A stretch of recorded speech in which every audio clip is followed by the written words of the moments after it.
The things that you want in life, the things that you are, the things that you want to accomplish, the accomplishments that you have made, don't determine whether or not you are a oneness practitioner. A oneness practitioner is just someone who is of this earth who wants to see everyone as the oneness first. It doesn't mean that you'll make this your accomplishment, for it's very difficult for us to see the oneness first. But as long as you want to see the oneness first, then we would consider you a oneness practitioner, for lack of better words. If it were up to us, there would be no words on earth. Words get in the way of what we want, for words are a division of consciousness, if you will. Our thoughts, if we permit ourselves to have those, are simply a reflection of oneness first from this higher thought process. Meaning that I look to my higher self first, I perceive the oneness, I ingratiate everything with that same worth, and then I allow myself to have thoughts towards the earth, towards those who are having thoughts that permit themselves to believe that they are separate. It's not that our thoughts are negative when we're on this earth, but our thoughts are more geared toward an individual thought process. A oneness practitioner would not want an individual thought first. They would want to go within the center of their chest as the perfect example for the perfect spot to be the oneness first, before they allow themselves to have thoughts or to witness another who is of this earth or the earth itself.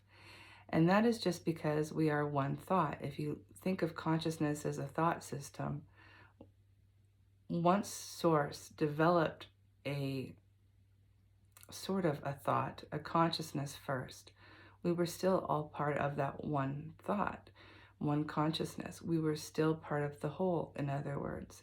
So though we were separate in a sense where we could witness our source or we could look toward it, we still were of one simple thought. Why do I exist, or do I exist? Ah, yes, there it is. And that was intended to be the end of that. It was a gentle self-recognition process. But ultimately, that one thought developed more words.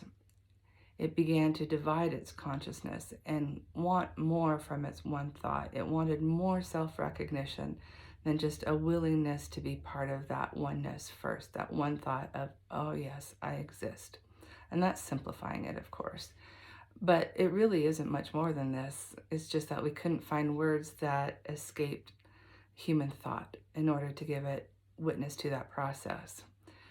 But when you are a oneness practitioner and you want to absorb your oneness first, you want to go back to where you are just one thought of this earth, and you want to do your best to perceive everyone else with those perfect thoughts, those perfect words in your head that everyone is oneness first, before you designate them as this or that person, an individual, a plant, etc.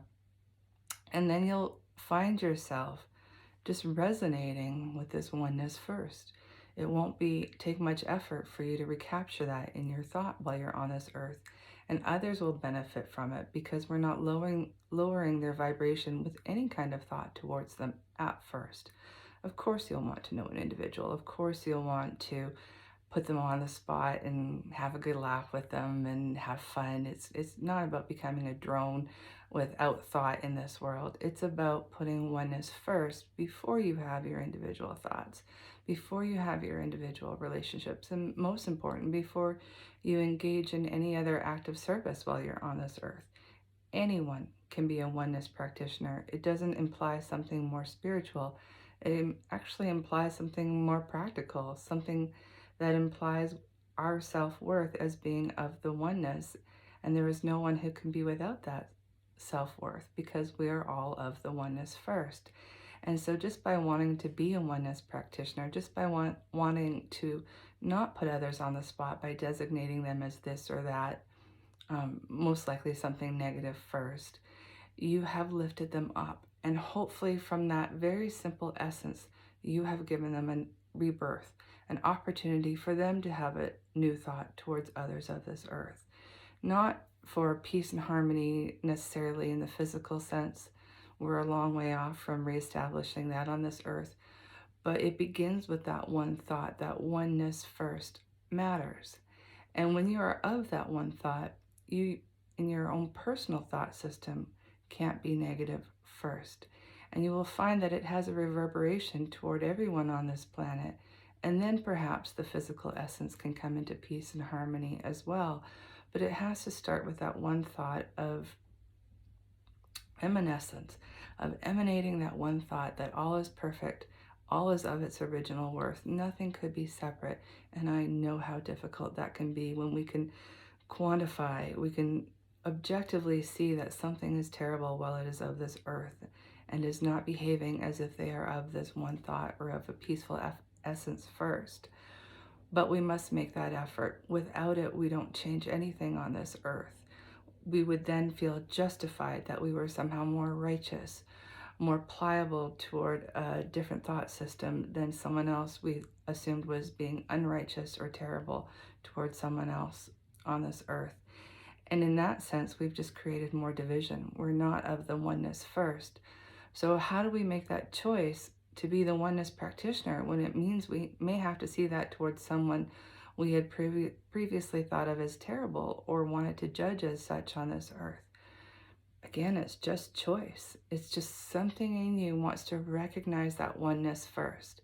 And when you do that, when you're called toward that in your life, you will make that one thought your priority first. Most times, it's going to come after you recognize that you've had a negative thought towards somebody or a judgment towards somebody, and that's fine. We just want you to be of that one thought first, and over time, you will record your own self-perception that you are worthy, that you are the oneness first. And you will offer that to others just through a simple emanation. You will no longer have to make that choice.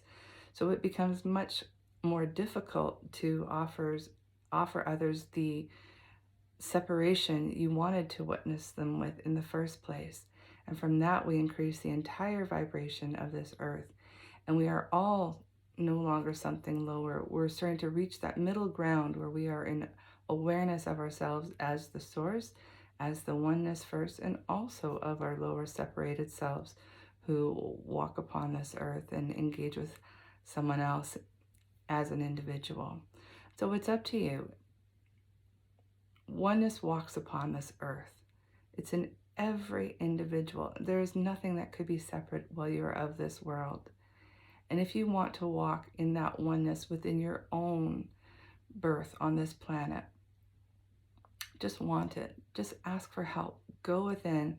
Ask whatever you consider to be the highest form of consciousness representative of Source that will enable you to live your true life purpose, which is simply to want the oneness first.